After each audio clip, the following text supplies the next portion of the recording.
Pada waktu itu berkatalah beberapa ahli Taurat Dan orang Farisi kepada Yesus, "Guru, kami ingin melihat suatu tanda daripadamu."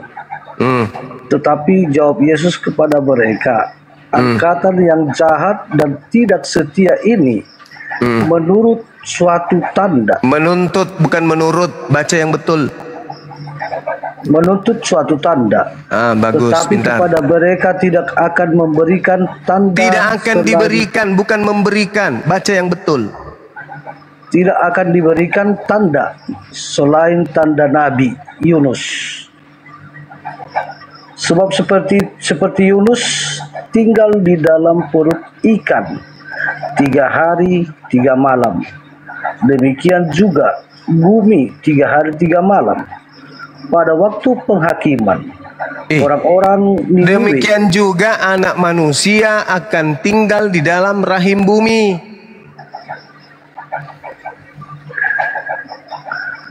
Ya, terus. Itu tanda untuk siapa? Lanjutlah, cuma jangan separuh dulu. 3 hari 3 malam. Saya tanya, itu tanda untuk siapa? Yesus. Tanda untuk siapa? Yesus. Ini perkataan itu Yesus. Yang tadi minta tanda siapa? Angkatan yang jahat. Angkatan jahat. Kalau sudah 3 hari di dalam perut bumi ngapain? Lanjut ke hari keempat atau bangkit? Demikian juga anak manusia akan tinggal di dalam rahim bumi 3 hari 3 malam. 3 malam. Setelah 3 malam, besoknya bangkit atau tidak? Bangkit. Bangkit. Itu simbol tanda untuk siapa? Sabar dulu, cuma kita baca semua. Pada waktu penghakiman, orang-orang Niniwe akan bangkit bersama angkatan ini. Dan penghukumannya juga. Sebab orang-orang Niniwe itu bertobat setelah mendengar pemberitaan Yunus. Terus? Iya. Apa? Dan sesungguhnya yang ada di sini lebih daripada Yunus. Yunus. Berarti terus, lebih jahat kan? Lebih dari Yunus. Yunus tahu orang jahat Yunus. Tidak, bukan orang Niniwe. Pada waktu penghakiman orang-orang Niniwe akan bangkit bersama angkatan ini dan menghukumnya juga. Sebab orang Niniwe itu bertobat setelah mendengar pemberitaan Yunus. Dan sesungguhnya yang ada di sini lebih daripada itu. Artinya angkatan jahat ini lebih daripada orang-orang Niniwe. Sekarang pertanyaannya kepada saudara, ini keluar dari kubur pada pagi hari di hari ketiga itu angkatan Yunus itu simbol untuk angkatan jahat atau angkatan baik? Semua mulai iblisnya bekerja. Ini saya mau jawab atau gimana ini? Saudara, Anda baca di dalam Lukas 24 nomor 37. Ketika mereka melihat sosok Yesus itu datang, mereka mengatakan, mereka mengira melihat hantu kan? Ya. Kenapa dia tidak mengatakan, Tuhanku sudah keluar dari kubur? Kenapa justru murid-muridnya yang asli ketakutan? Mereka tidak percaya apa perkataan Yesus akan terjadi. Sekarang begini, kalau saudara Sitorus yang ada di situ pada hari ketika melihat Yesus keluar dari kubur, apa yang Anda lakukan? Saya terkejut dan tidak percaya bahwa itu Yesus. Berarti Anda kurang beriman. Bukan angkatan jahat. Kurang beriman. Bukan. Angkatan jahat yang diberi tanda, murid-muridnya tidak diberi tanda. Bukan itu arahnya. Mereka memastikan. Yang minta dengar, yang minta tanda angkatan jahat atau angkatan benar? Semua orang yang sudah dikubur pasti angkatan jahat, tetapi Yesus bangkit. Maksudnya bukan begitu, Cak Ayu. Alamak. Orang-orang jahat ini datang, orang Farisi termasuk Paulus ini datang kemudian. Guru, paman, kami ingin minta satu tanda dong darimu sebagai tanda kehebatanmu. Angkatan jahat ini tidak akan diberikan satu tanda kecuali tanda Yunus, sebab Yunus 3 hari 3 malam dalam perut ikan, demikian juga anak manusia akan berada dalam perut bumi 3 hari 3 malam. Berarti hari ketiga lanjut nggak dia keempat? Enggak kan? Nggak ada, lanjut dia bangkit. Berarti bangkit. Nah, ini tanda untuk siapa? Yesus. Nah, itu kan ini gimana saudara ini? Yang minta tanda kok Yesus, yang minta tanda di situ angkatan jahat. Maka diberilah tanda angkatan jahat ini. Apa itu? Bangkit pada hari ketiga.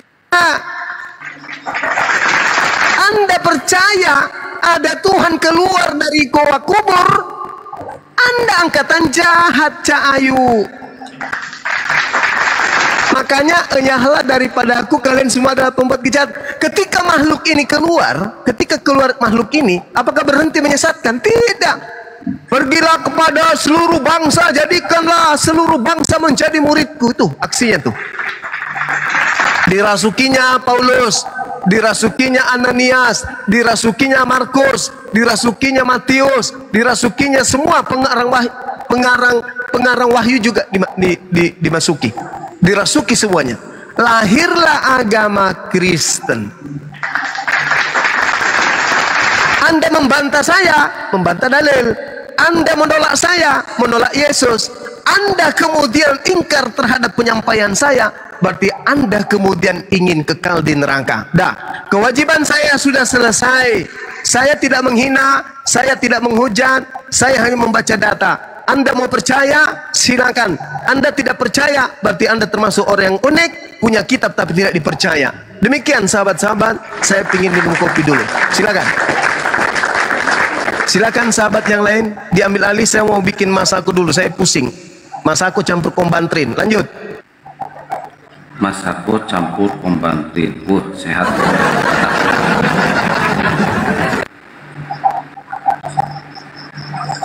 Nggak ditemukan bahwasanya iblis tadi yang keluar dari kubur. Waalaikumsalam Kang Kian Santang. Assalamualaikum para gurunda. Waalaikumsalam. Tidak ditemukan iblis keluar di mana? Tadi kan cuma bilang yang keluar dari kubur itu iblis, nggak ada ditemukan. Yang telak dari iblis katanya nggak ada. Cuma ambil data dari sana, ambil data dari sana, ambil data dari sana. Tetapi nggak arahnya ke iblis. Ersitorus, Paulus pernah mengatakan bahwa dia sudah dipilih sejak dari kandungan ibunya. Nah, di dalam Mazmur menuliskan dan mengatakan bahwa penyesat-penyesat itu berasal dari kandungan-kandungan ibunya. Nah, itu dia. Nah, itu yang pertama, Ersitorus. Ya. Dan yang kedua begini. Di dalam Kisah Para Rasul, Paulus mengaku pernah bertemu dengan Yesus, sementara yang dia temui hanyalah seberkas cahaya. Dan cahaya itu berkata, "Akulah Yesus yang telah engkau aniaya." Kalau teman-teman Kristen ingin memperkuat ayat itu, pertanyaan yang simpel dari saya, di mana Paulus pernah menganiaya Yesus secara fisik? Di mana? Paulus menganiaya Yesus. Menganiaya. Mana Paulus menganiaya Yesus secara fisik? Kalau teman-teman Kristen ingin menguatkan ayat itu, bahwa Paulus pernah bertemu Yesus ketika di dalam perjalanan ke Damsik, pertanyaan saya simpel. Di mana Paulus menganiaya Yesus secara fisik? Yang dikatakan di situ, "Akulah Yesus yang telah engkau aniaya." Pertanyaan saya, di mana Paulus menganiaya Yesus? Silakan.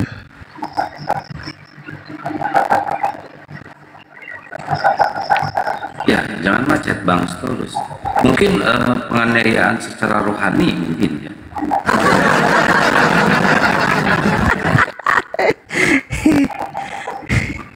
Ini si Torus ini kenapa sih dari tadi kok begini Pak ya? Si Torus, maaf teman-teman, tadi saudara belum menangkap penjelasan saya terkait dengan iblis itu.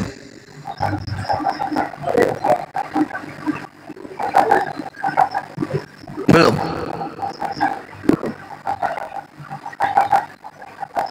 Belum paman. Ini dengarkan baik-baik, terutama juga teman-teman apologet Islam yang pemula. Ketika iblis datang kepada Paulus di dalam Lukas 4 nomor 6, kata iblis kepadanya, ini bocorannya itu di sini nih. Segala kuasa serta kemuliaan akan kuberikan kepadamu, sebab semua itu telah diserahkan kepadaku, dan aku memberikannya kepada siapa saja yang ku kehendaki. Itu iblis. Segala kuasa telah diberikan kepadaku, dan aku berhak dan aku bisa memberikan kepada siapapun yang aku kehendaki. Itu iblis. Saya ulang ya. Iblis berkata segala kuasa telah diberikan kepadaku. Coba Anda lihat di dalam Matius 28 nomor 18. Setelah diberitakan Yesus bangkit, Yesus ngaku segala kuasa di bumi telah diberikan kepadanya. Itu siapa itu? Itu siapa yang ngaku tadi di Lukas 24 itu? Lukas 4 nomor iblis kan? Ada nggak Yesus mengaku demikian? Di mana? Di mana Yesus pernah diberi kuasa di bumi dan di langit saat penginjilan? Di mana? Yesus berkata, makananku melakukan kehendak Bapa. Aku bekerja sebagaimana Bapa aku melihat bekerja. Yohanes 4 nomor 34. Yohanes 5 nomor 19. Aku berkata kepadamu, sesungguhnya anak tidak dapat mengerjakan sesuatu dari dirinya sendiri jikalau ia tidak melihat Bapa mengerjakan, sebab apa yang dikerjakan Bapa itu juga yang dikerjakan oleh anak. Yohanes 5 nomor 30. Aku tidak dapat berbuat apa-apa dari diriku sendiri. Yohanes 3 nomor 16. Inilah anakku, kepadanya aku berkenan, bukan malah memberi kuasa. Dia hanya berkenan kepada anaknya. Akulah jalan menuju kepada Allah. Yohanes 14 nomor 6. Bukan malah jadi Allah, bukan menjadi Tuhan. Aku jalan menuju kepada Tuhan, bukan menjadi Tuhan. Jadi yang datang kemudian kepada orang-orang termasuk murid Yesus yang mengatakan kepadaku telah diberi kuasa, itu bukan Yesus. Aku tidak dapat berbuat apa-apa dari diriku sendiri. Itu baru Yesus. Tapi yang berkata kepadaku telah diberi kuasa baik di langit maupun di bumi, itu bukan Yesus, itu iblis. Tadi sudah kuterangkan Lukas 4 nomor 6. Tapi Anda ini ngeyel. Iblis berkata kepadaku telah diberi kuasa di bumi. Yesus juga mengatakan itu. Di mana Yesus mengatakan itu, Bung? Di dalam Yohanes 14 nomor 30. Catat dong kalau saya ngajar gini, catat supaya saya nggak capek menjelaskan. Yesus berkata, tidak lama lagi aku akan berkata-kata kepadamu. Maksudnya, aku tak lama lagi berkata denganmu, sebab aku akan pergi. Karena penguasa dunia telah datang. Coba Anda baca di situ, Bang. Jangan buat saya capek. Saya sudah konser tadi 2 jam kurang lebih, suara saya habis. Di situ dikatakan oleh Yesus, Yohanes 14 nomor 30, tidak lama lagi kalian akan mendengarkan aku bicara, berkata-kata kepada kalian. Tak lama lagi, karena aku mau pergi. Kenapa aku harus pergi? Sebab penguasa dunia telah datang. Siapa penguasa dunia yang dimaksud oleh Yesus? Dan iblis tidak berkuasa sedikit pun terhadap diriku. Siapa itu penguasa dunia? Siapa? Siapa penguasa dunia? Hei! Siapa penguasa dunia? Siapa penguasa dunia? Menurut siapa? Menurut siapa? Iblis adalah penguasa dunia. Menurut Yesus. Tertulis di mana? Yohanes 14 nomor 30. Penguasa dunia telah datang, 30. Yaitu iblis. Dan iblis tidak berkuasa sedikit pun terhadap diriku. Lihat endingnya ketika Yesus dicobai, Bung. Di Lukas 4 nomor 13. Iblis mundur dari Yesus dan menunggu waktu yang tepat. Iblis mundur dari Yesus dan menunggu kesempatan yang baik. Untuk apa? Untuk merasuki orang-orang agar orang percaya kalau dirinya adalah Yesus. Mumpung Yesus sudah pergi nih, Jadi saya tampillah seperti Yesus supaya orang-orang bisa tersesat. Sebab Yesus tadinya dipercaya loh, bangkitkan ini, membuat orang lumpuh berjalan, orang buta melihat. Nah, ini kesempatan aku pura-pura jadi Yesus. Namun orang berakal sehat akan percaya kepada Yesus. Sebelum Yesus terangkat, dia sudah menasihatkan, waspadalah kepada penyesat yang datang kepadamu dengan memakai nama Yesus dan berkata, akulah Yesus. Kenapa kamu nggak waspada? Kenapa kamu nggak waspada? Jadi yang datang kepada murid Yesus, kepadaku telah diberi kuasa baik di langit dan di bumi, pergilah ke seluruh bangsa. Jadi kalau seluruh bangsa menjadi pengikutku, itu siapa? Itu siapa? Itu siapa? Itu siapa? Itu iblis. Iblis.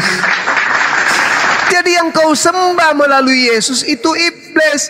Makanya endingnya lihat, enyahlah daripadaku, kalian semua adalah pembuat kejahatan. Aku tidak mengenal kalian. Sebab yang kalian panggil Yesus, Yesus, Sus, Yesus, Sus, itu bukan aku. Itu bukan aku, itu Mesias palsu. Galatia 1, nomor 11, nomor 12. Dengarkan baik-baik. Aku menerima Injil bukan dari manusia, tetapi dari pernyataan Kristus Yesus. Nah, tergenapi kan? Yesus manusia, Paulus menerima bukan dari manusia, tetapi dari oknum yang bukan manusia yang namanya Kristus Yesus. Yesus berkata, waspadalah kepada penyesat yang datang kepadamu dengan memakai namaku. Aku manusia yang datang nanti setelahku penyesat, memakai nama Yesus. Itu terjadi di mana? Di Paulus. Jadi kalau Anda bertanya sekali lagi, kulempar sendal. Di mana iblis itu? Kulempar sendal.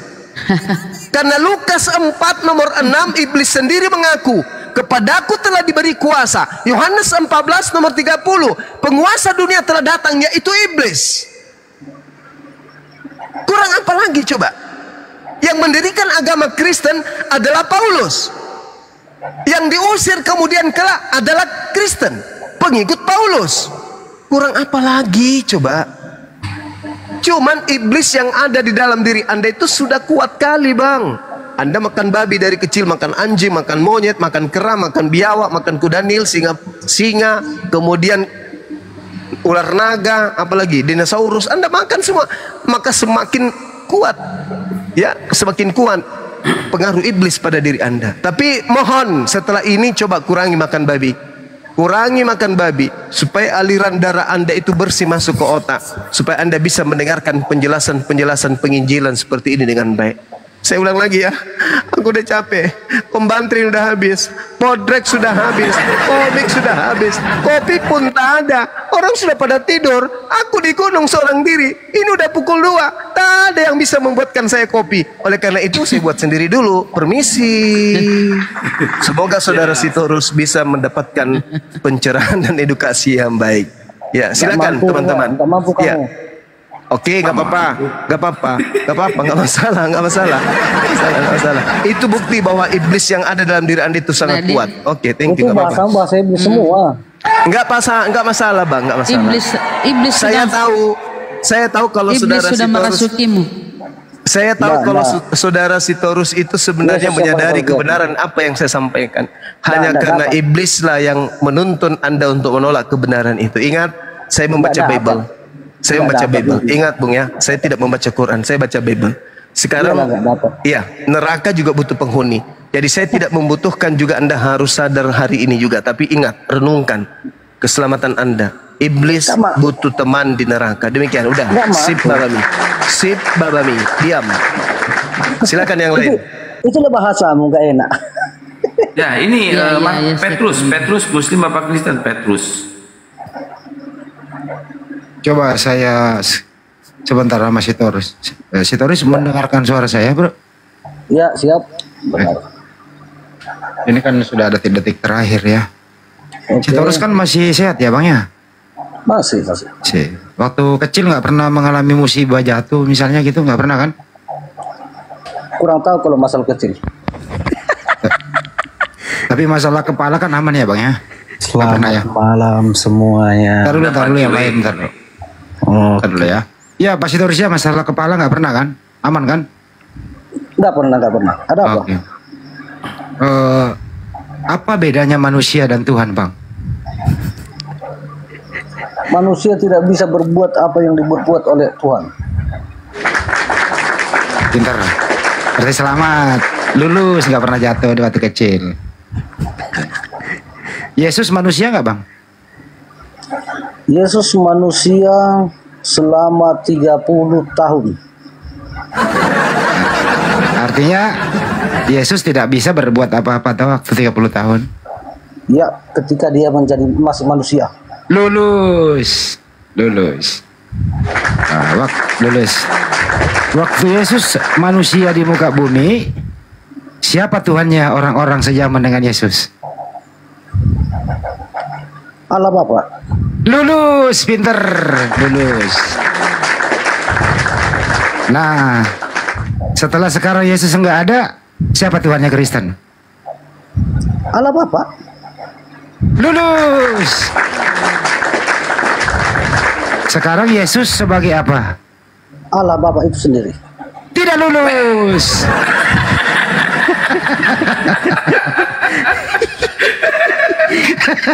Ternyata tidak lulus terakhir.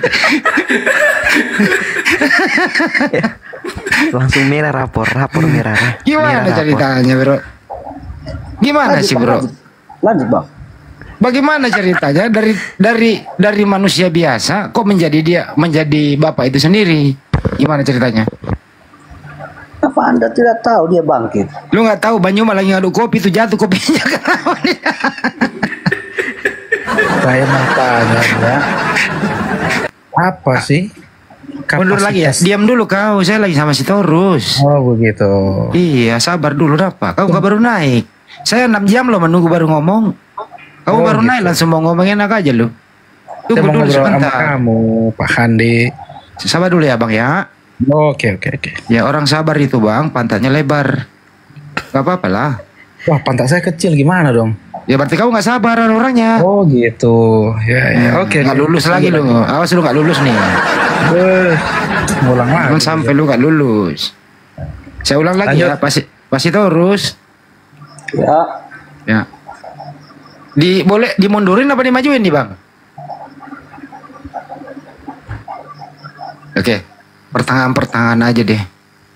Yesus waktu di bumi, dia itu kan utusan Tuhan karena tidak bisa berbuat apa-apa dari dirinya sendiri. Betul ya? Betul. Betul. Nah, waktu Yesus ada di muka bumi, Bunda Maria, Pak Yusuf, murid-muridnya, dan masyarakat sekitarnya itu waktu itu menyembah siapa Bang? Menyembah Tuhan. Menyembah Tuhan yang mana Bang? Allah. Oke, menyembah Bapa. Lulus. Termasuk Yesus sendiri. Dengar dulu Bang. Ini tes sebentar kan belum kelar. Habis ini baru abang tadi kok nggak mana sih? Ini guru loh yang ngomong. Oke. Habis ini aku ya. Iya. Oke. Nah termasuk Yesus sendiri itu menyembah siapa waktu itu waktu dia di bumi? Tadi kan sudah saya bilang, Yesus itu manusia 30 tahun. Dia mengajarkan bahwasannya ada Allah. Iya. Sudah. Makanya kan dia Yesus berkata, ini terus akulah jalan hidup dan kebenaran. Iya udah nggak usah pakai itu dulu kan. Tadi udah banyak banget data dikasih Banyuma. Saya ini beranalogi aja. Iya. Yesus ini kan manusia di muka bumi.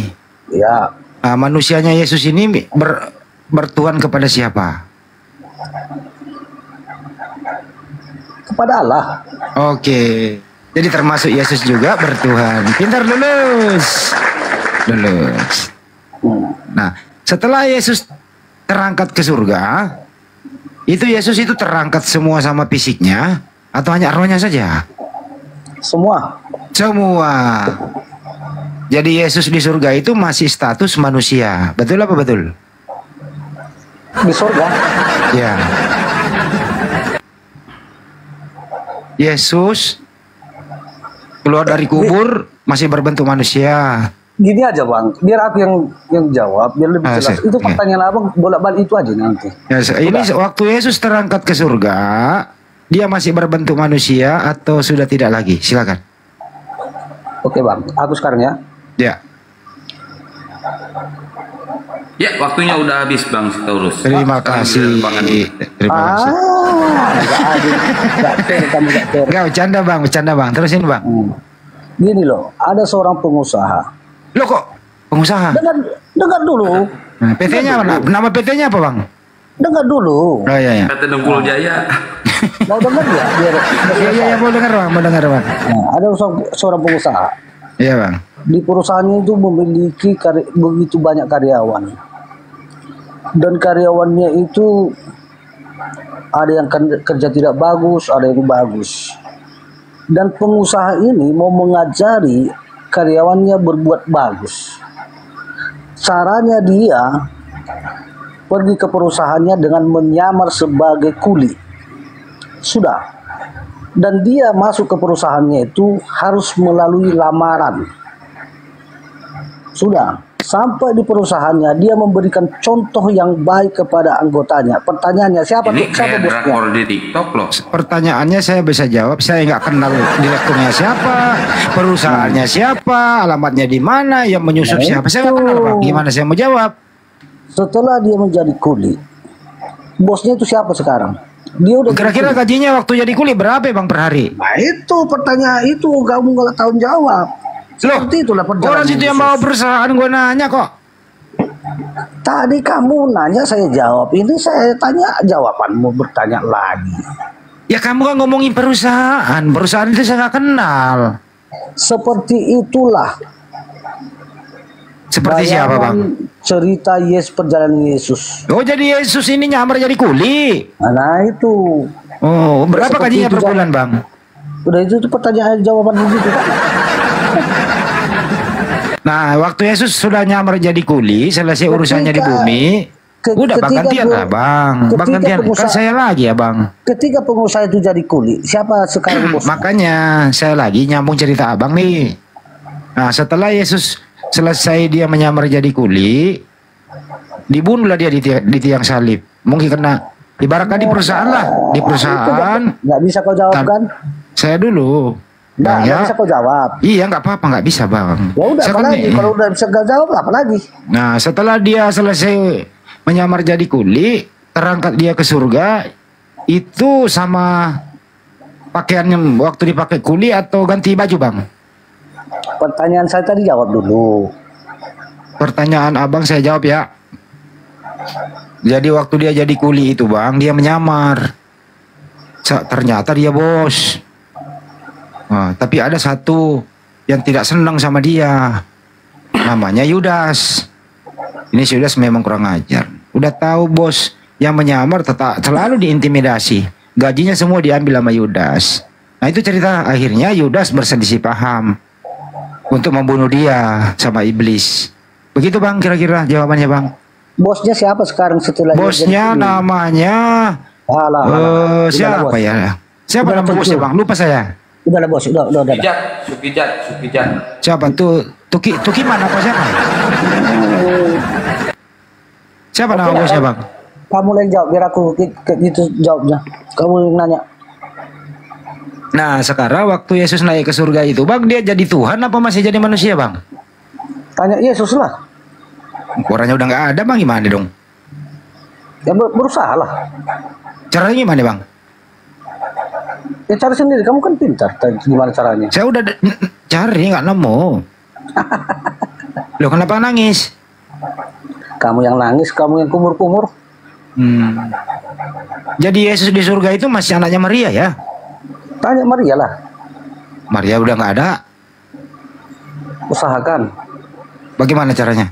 Ya Bang Sitorus. Pada saat perusahaan itu bangkrut, siapa bosnya? Hah? Pada saat perusahaan itu bangkrut, siapa bosnya? Gini aja deh pasti terus. Tahu nggak bagaimana cara keluar koman? Keluar apa?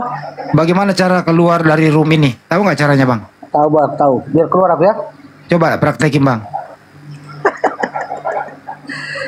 Nanti naik lagi bang, nyoba doang. Coba praktekin bang. Ini namanya susah yang ini nih hamartolos. Hamartolosmi. Selamat malam. Tuh pinter dia praktekinnya, cara keluar koma pinter dia, lulus. Selamat malam saudaraku. Ya, Ya, ya selamat pagi bang. malam. Pagi ya. Pagi bang. Udah 1:30 ya. Iya. Ini judulnya ini Yesus ini siapa sih? Yesus. Nggak usah pakai judul bang. Yesus Hah? itu ada. Apa? Saya tanya, judulnya Yesus ini siapa? Saya nggak tahu bang. Yesus itu Yesus. Oh, berarti bukan Yesus ya, Yesus ini ya? Hmm. Iya apa tidak? Iya, ada masalah apa emang? Ya, saya mau tanya dulu. Judulnya ini kan Yesus. Sedangkan tadi Anda membahas Yesus terus. Nah, Menurut saya mau abang tanya, Yesus judul- ini siapa ini Yesus? Ya nggak tahu kan Anda yang buat host. Iya, terserah saya, suka-suka saya. Ya saya tanya, Yesus ini siapa? Yesus atau bukan? Yesus. Kan Yesus. nama Tuhanmu di setiap negara beda-beda loh. Saya tanya, judulnya kan Yesus. Yesus yang kalian maksud ini siapa? Ya Tuhanmu. Oh, begitu. Siapa? Tuhanku siapa emang? Yesus. Oh, Yesus. Oh, berarti Yesus ini kan kalian. Oh, ini typo ya. Yesus harusnya ya. Ya, Ini kenapa sih banyak orang sakit malam ini nggak ada yang sembuh-sembuh ya? Oh, gitu. Kita buka ya nama-nama Tuhannya ya. Kita buka nama-nama Tuhanmu ya. Terus mau tengok kapasitas gini ya, saya mau nama-nama tanya. Tuhanmu. Kita Gini, buka iya, dulu saya- nama-nama Ya, Tuhanmu saya mau di seluruh dunia. Saya Kita mau buka tanya, ya. Lucu-lucu kapasitas aneh-aneh. Anda untuk menerjemahkan, untuk mentafsirkan apa namanya Alkitab orang lain yang tidak Enggak ada kalian- ditafsir Itu kucluk, apa? enggak ada menafsir. Orang ini Kapasitas diskusi, apa artinya? ini diskusi lintas agama bang tadi. Ya kapasitas kalian apa? Oh, kapasitas saya untuk mencerdaskan dan untuk apa namanya mentobatkan para pendeta ya. Kalau para pendeta ingin belajar Bible, silakan naik ke sini. Gua ajarin 3 SKS. Yang paling intinya adalah kami ingin Anda ini mempergunakan akal sehat, bedakan antara manusia dan Tuhan. Itu doang sih, nggak ada yang lain. Oh, berarti menurut kalian orang-orang Kristen itu orang-orang yang bodoh ya? Iya. Oh, Anda yang mengklaim loh, karena hanya orang yang tidak berakal tidak bisa bedakan mana manusia mana Tuhan, gitu aja. Oh gitu. Sepakat. Berarti orang-orang Islam itu pinter-pinter ya? Oh ya pasti. Iya, udah jelas.